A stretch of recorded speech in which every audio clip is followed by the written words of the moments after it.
Testing the Lelit.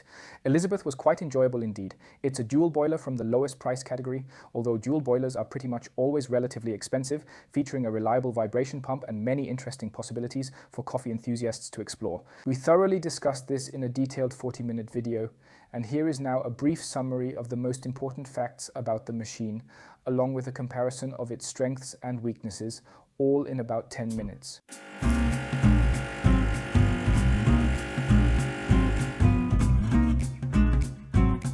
Again, here on Plus, then you can set it.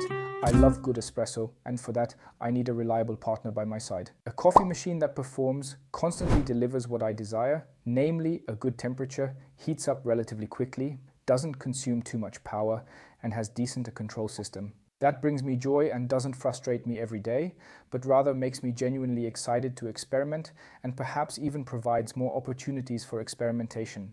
And Lelit Elizabeth, she has quite a bit to offer that exactly meets these criteria. She isn't the fastest at heating up, I can tell you that right now. You should definitely plan for a good 20 minutes for the machine to reach its optimal temperature, and for me, that's also one of its biggest weaknesses. Besides a few things here that I find not super ideally resolved construction-wise, but in terms of overall performance, temperature control, and actually various modes also in pre-infusion, so a pre-wetting of the coffee before the actual extraction starts in earnest, that's really well executed in the Lelit Elizabeth, and all that at a super competitive price. This machine costs around 1,100 euros in the Eurozone, and I've also seen it for 1,100 to 1,200 francs in Switzerland. And that's especially competitive when you consider what other dual boilers can cost. We are easily talking 1,500 or 1,600 euros or even 2,000 euros and significantly more. It is really quite interesting to see what actually goes on inside this small and incredibly efficient dual boiler. In short, dual boiler means we have two separate boilers. One is reserved for brewing the coffee, the other gives us the power we need for steaming milk. The milk frothing boiler is 0.6 liters and the other is 0.3. Elizabeth weighs only 12 kilos, quite light for a dual boiler. Elizabeth is here with this wheel on the side, a total of 32.2 centimeters. It has a height of 38 centimeters, including the portafilter and the cable, it's 43 centimeters, which is probably useful information to be aware of. It actually has a shallow depth, but that makes it a bit larger in the end. The drip tray can hold up to 1.4 liters, so you can still carry it. That is indeed still a decent volume. It also has to do with the depth and the width. The two boilers each have their own temperature control, and because of that they can be adjusted independently of each other. So for example, we can really crank up the steam boiler up to 145 degrees, which gives us a lot of power to get the milk into the frothing phase, the rolling phase, in circulation. And at the same time, it doesn't mean, as it would be with a heat exchanger system, that it impacts the brewing temperature, because that is set independently and thus the two don't influence each other. Maybe let's get the milk frothing out of the way first. We found a really good frothing performance. As you see, top roll phase. It might interest you if you really want creamy foam. If you want to make frothed foam to pour latte art patterns, it's interesting that the machine heats the milk slowly, allowing better texture control and making it easier to achieve detailed designs. While foaming, it still provides you with quite a lot of circulation, meaning you can effectively remove many of the tiny bubbles again, allowing you to pull up the volume and still achieve a very creamy and smooth texture. Produce a homogeneous foam that is perfect for casting virtually all patterns. She also has a double-walled steam wand, which means it doesn't get hot. And yeah, that's definitely nice too. Even if you just accidentally touch it, you don't burn yourself right away. However, in the area of milk and in the area of frothing, the machine is somewhat of a downlight for me. Because this wheel here on the side, this plastic wheel, is really not nice. That kind of looks like a transitional wheel, which just hasn't been replaced by a nicer one yet. What I found now, there are a few tinkerers who make interesting things themselves, on Etsy for example. I'll link something for you guys in the video description below. Maybe you'll find it really interesting. And you can then replace it with a nice piece of wood, for example. While we're on the exterior, let's quickly talk about the processing. The machine has polished stainless steel. I actually find it a bit problematic that so many smudges always remain on it. Would drive me a bit crazy with the constant polishing just to really have an impeccably shiny machine. But well, that is certainly a matter of taste. Less a matter of taste is when you cut yourself.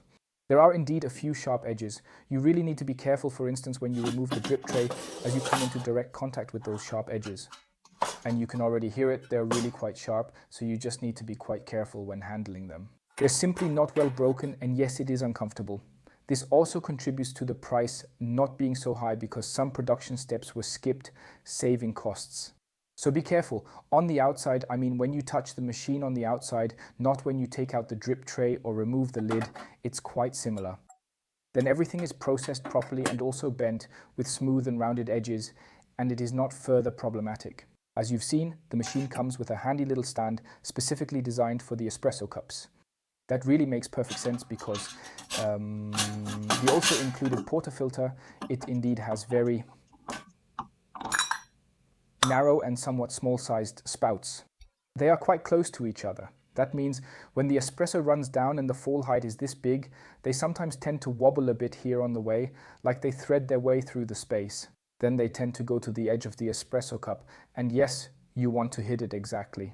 By this increase, you aim better and are closer to the target, with less temperature loss from brewing to the cup, keeping your espresso warmer and more enjoyable for a significantly longer time. Because on the way, it's nerdy, but the espressos do lose some warmth by the time they reach your cup, making them less hot. The portafilter itself is solid and has a good weight.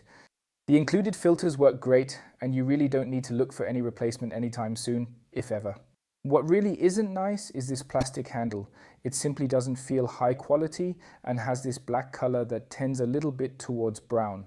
I would probably go ahead and replace that, or maybe try to put a nice sturdy wooden handle on it instead. But of course, that's entirely up to you. What's quite nice is measure it out, it's straight, and you can also temp it. So it has its own stand, which is quite practical and convenient for everyday use. That means if you were to replace it, you should definitely make sure in terms of the angle, it's about right again.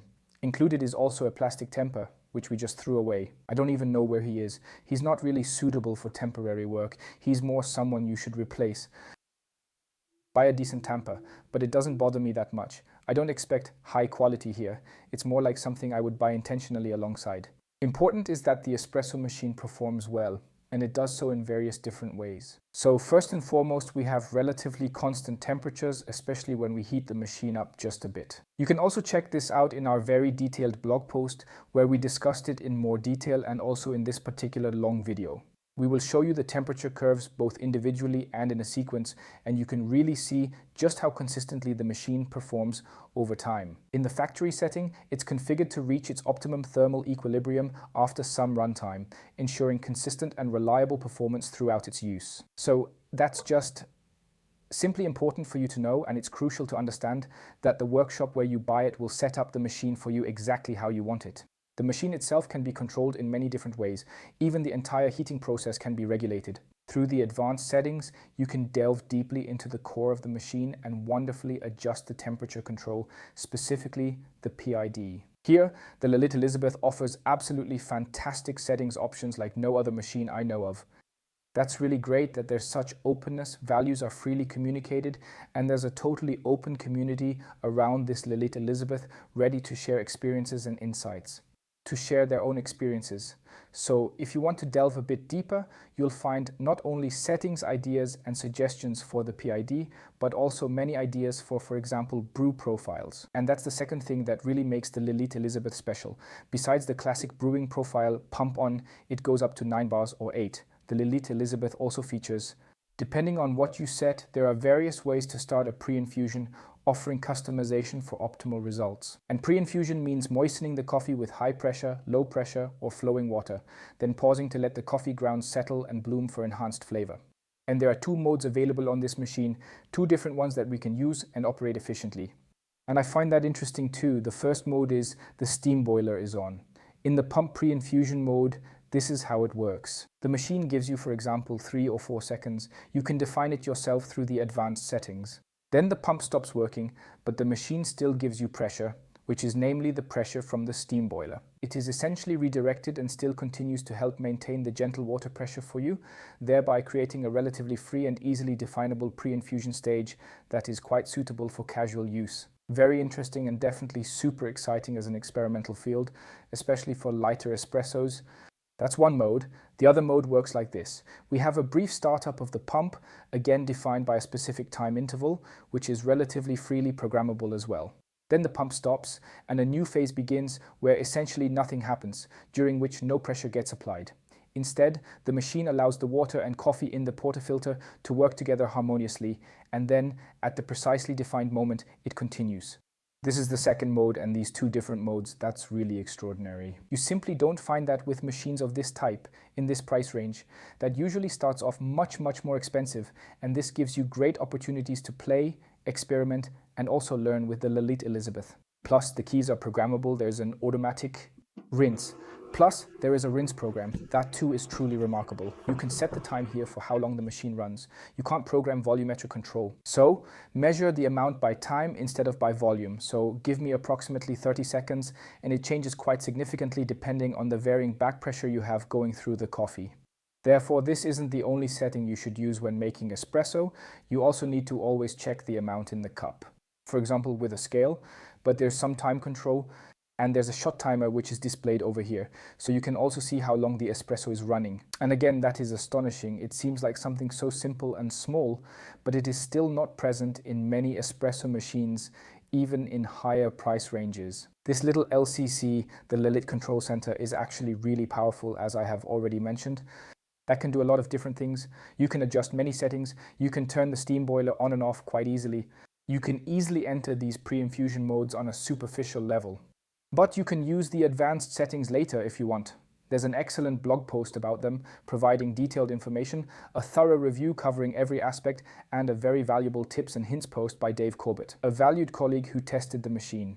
He also recorded detailed instructions on how to set things up, defining what he considers ideal or wonderful results, and explaining how he would set up the PID to achieve those outcomes. I'll link it below, and it's also linked in the blog post, so you can learn a bit more about the machine.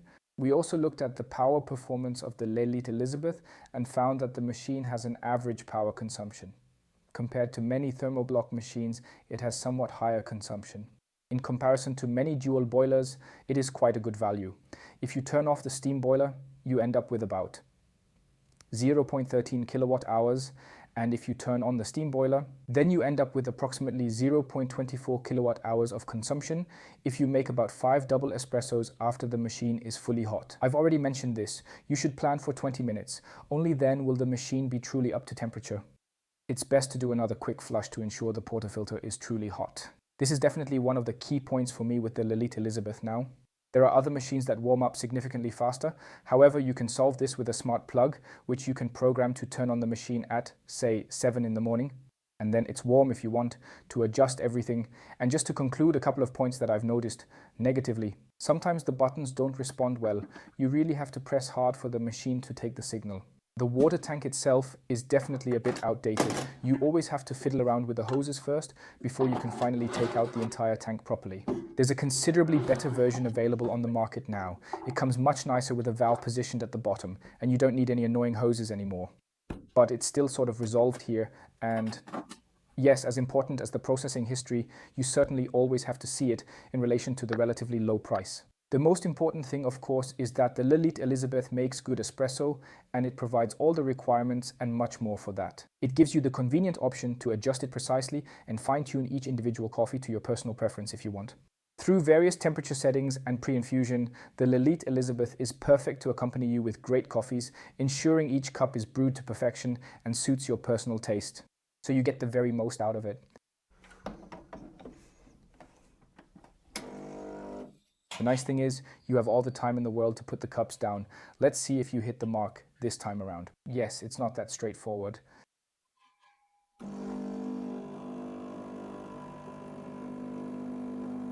Oh, nice. So, what are we doing now? How long is it running now? 10 seconds pre-infusion plus 25 or what? Exactly, I would now... No, plus 25. So at 35 it should fit more or less according to our calculations. Maybe he's a bit faster. It's exciting, right? It's a completely different coffee, so that's really impressive.